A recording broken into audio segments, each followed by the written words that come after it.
స్వామి, నీ మహిమ గురించి విన్నాను. ఇదిగో నన్ను నా బిడ్డని ఆశీర్వదించండి స్వామి. దీన్ని పెద్ద సింగర్ని చేయాలనుకుంటున్నాను. తను సింగర్ అవుతుందని ఆశీర్వదించండి స్వామి.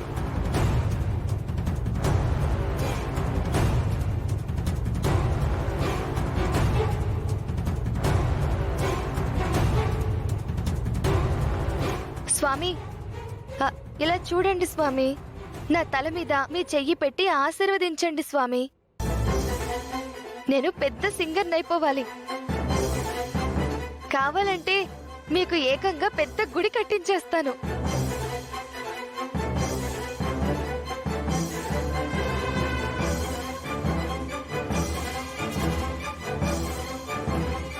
అక్షిత, అలా మాట్లాడడం తప్పు.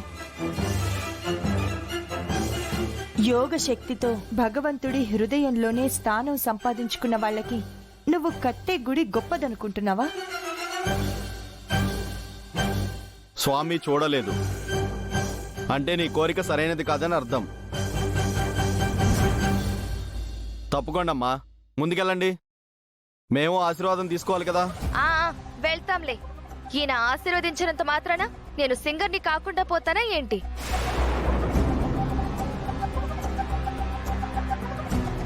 మమ్మీ, ఇదంతా ట్రాష్. పద. అక్షిత, అప్పుడు ఎగేసుకుని అమ్మ కూతుళ్ళిద్దరూ ముందుకెందుకొచ్చారు? గుండమ్మా,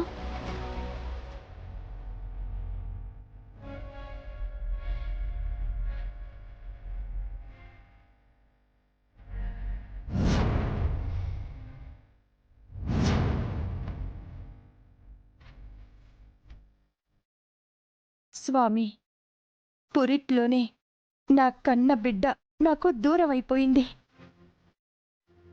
భగవంతుడు నాకు అన్నీ ఇచ్చాడు, కానీ బిడ్డని దూరం చేసి అన్నిటికీ మించి పెద్ద లోటును పెట్టాడు.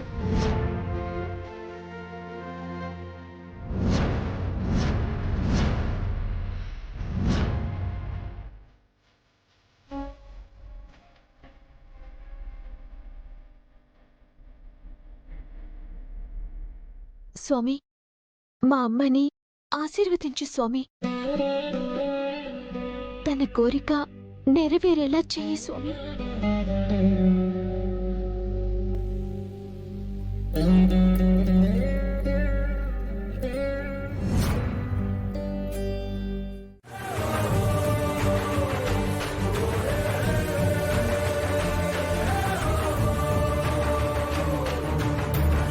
ఇక్కడ పూజ చేస్తుంటే ఎక్కడికి వెళ్ళారే? ఎక్కడికి లేదత్తయ్యా, ఇక్కడే ఉన్నాం. సరే సరే, ముందు పూజ చేయండి.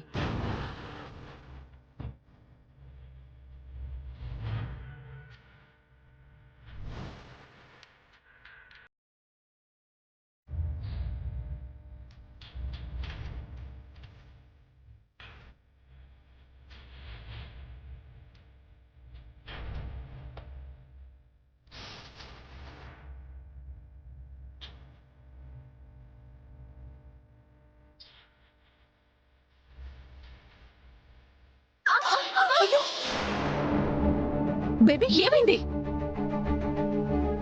అక్షిత,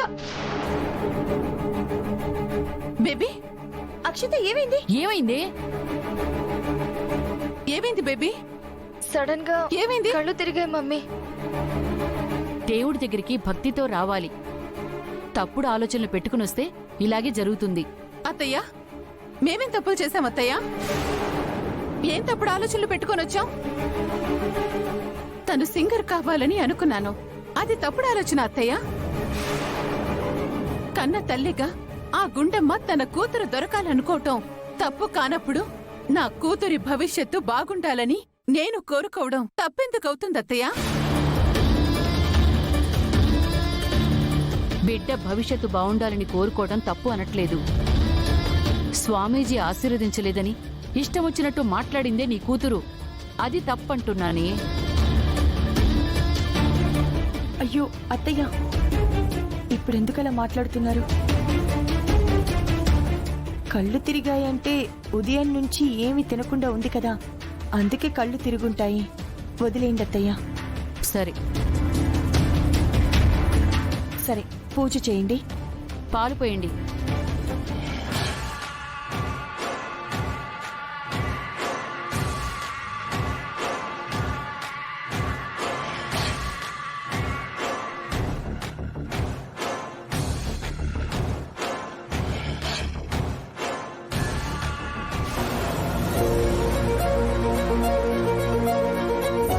అమ్మ పల్వి, నీ మెళ్ళ ఉండాల్సిన హారం ఏదమ్మా?